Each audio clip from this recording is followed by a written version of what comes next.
Okay, so I'm just comparing this very nice clear plan of the Kelvin with the model that I'm rebuilding or going to rebuild. And one of the first things that I've noticed on this Dean's Marine model is that there's simply not enough lift on the bow. It actually lifts really very nicely, and from what I can tell, this is where the waterline should be, and this is where the bow should be, and it comes right the way back down here. So I've got a lot of work to do. That is such an important part of how this model is meant to look. It's meant to have this really pugnacious little bow, and it doesn't have it at all.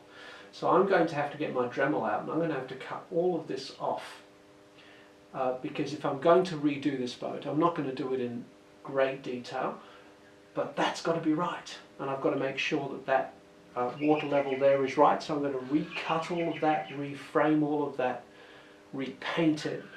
It's going to look pretty stunning, which is going to be really nice, because this boat really deserves to be exactly what a K-class destroyer should be.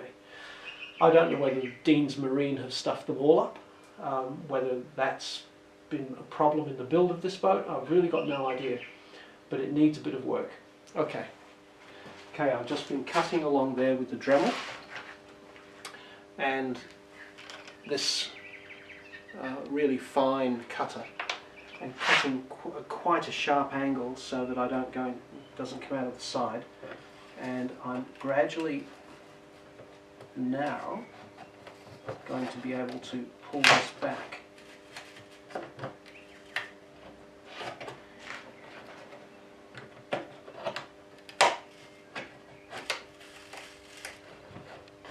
And we've got all of this sticky foam in here, which is a complete pain in the ass.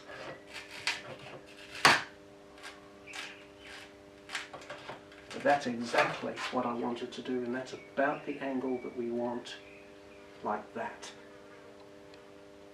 All is good.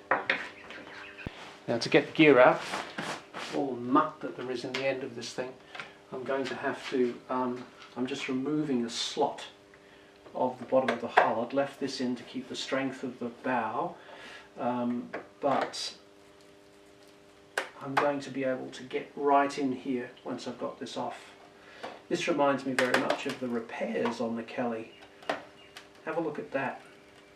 It's amazing what happened after the torpedo hit her, but of course it was around about here. This is something similar.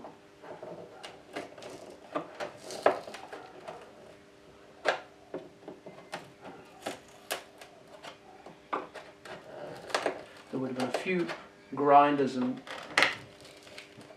welders out getting all this rubbish off after the accident.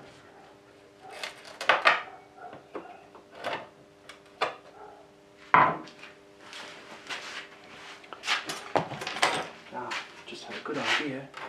Let's cut through this.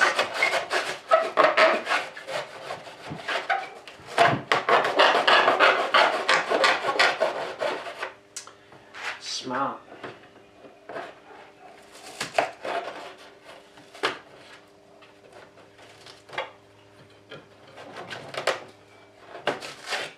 There we are. The breaker's yard. There we go.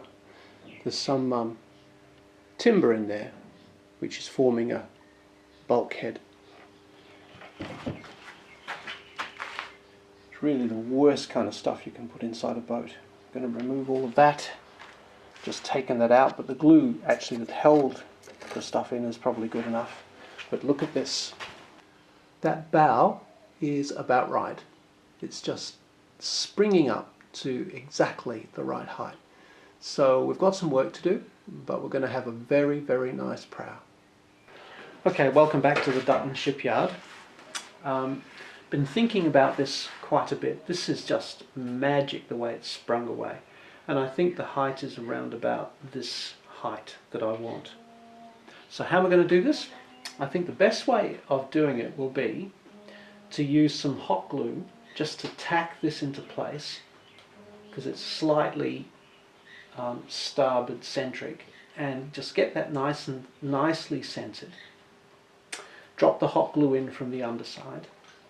Then the next step will be to get some carbog, I think, some filler, and fill this gap around here, and gradually work on it until I've got the flared outside of the bow matching what's underneath, and it's going to put, that's going to be quite a wide gap just there, and I'm going to fill that up with filler very slowly.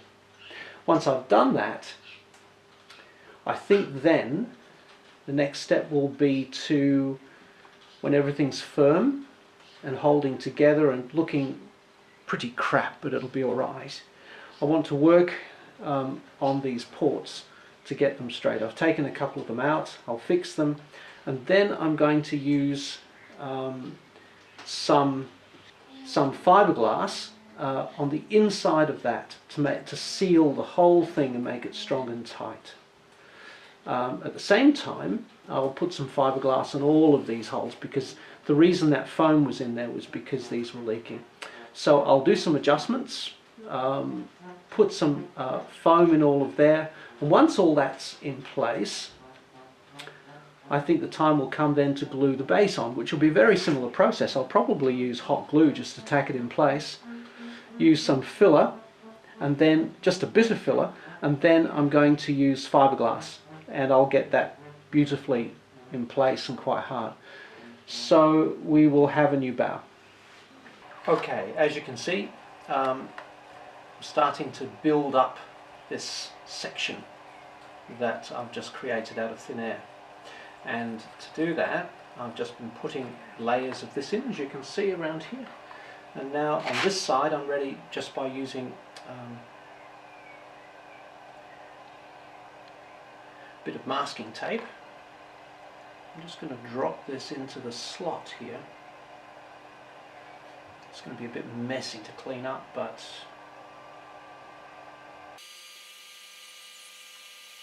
I want to speed up the process of just filling this up.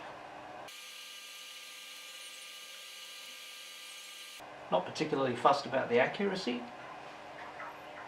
That'll be resolved with the file.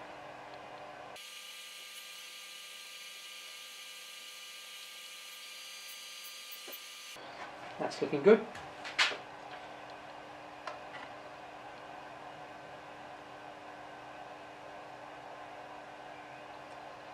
Then the other thing is, there's this nice little there's this little chamfered section that goes on the bow, and I'll just do that with a file. That will cause this to be not quite so prominent. Yep, that's gone. That's terrific. Just peel this off. And now we have the beginning of our new, oh, that looks great, our new side. That looks really good. I'm going to let that go hard before I start filing it, because otherwise it just clogs up the file. I'm going to do this side now. Okay, as you can see, I've put around about 10 different applications of filler on here. And each one they've become more fine each time. But you can see here we're almost at the point of just changing direction. So what I'm trying to do is keep this side in line with the sides of the ship, and also the top. But if you look at all the pictures, there is clearly a panel that runs along there that's flat. But I'm not going to do that. I'm not going to file that in until I've got these looking just right as they are. Alright, so I've taken all of these out, a bit like removing teeth. And now I want this nice flat section here sanded in. You can see the picture here, and it's on all of these ships, on that nice rising prow. And now I'm going to give it, I think, a quick light paint. And then I'm going to start drilling all these holes and getting them right. It's going to make a lot of difference.